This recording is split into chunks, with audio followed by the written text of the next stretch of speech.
At the fall, there was a putting out, a separation, a brokenness to relationship. Now, God's heart and intent from that moment on was to rebuild in an even better way that relationship. As Adam and Eve are leaving the garden, he has the cross, I believe, in his mind. He's realizing we'll have to do something to bring this back to an even greater place. And you realize, Rick says that from Genesis to Revelation, there's a story of redemption from tree to tree.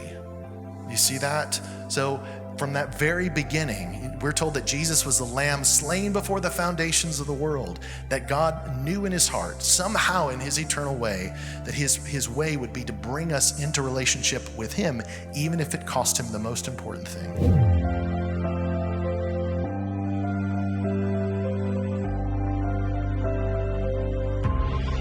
We need to have a heart to listen. Most of us are in that place where we're saying, Lord, speak. But if we're the type of person that's picking up the phone with the Lord and talking, and then hanging the phone up, the Lord's like, okay. We want to be people who first pick up the phone and say, good morning, Lord. And then a good thing to do is listen. Share, listen. Share, listen, and make sure that we're spending time. Some of us are so afraid that he's not going to speak that we don't listen. Some of us have already decided in our minds God speaks to Chris Reed and Rick Joyner and a few other people and some of those prophetic team members at Morningstar, but he doesn't speak to me. That's not true.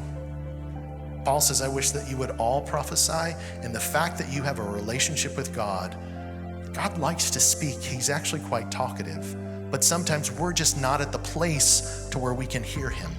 And what we need to do is begin to practice listening. And he is a good father, will train our ears to begin to hear the frequency of heaven and begin to hear what he's saying to his church.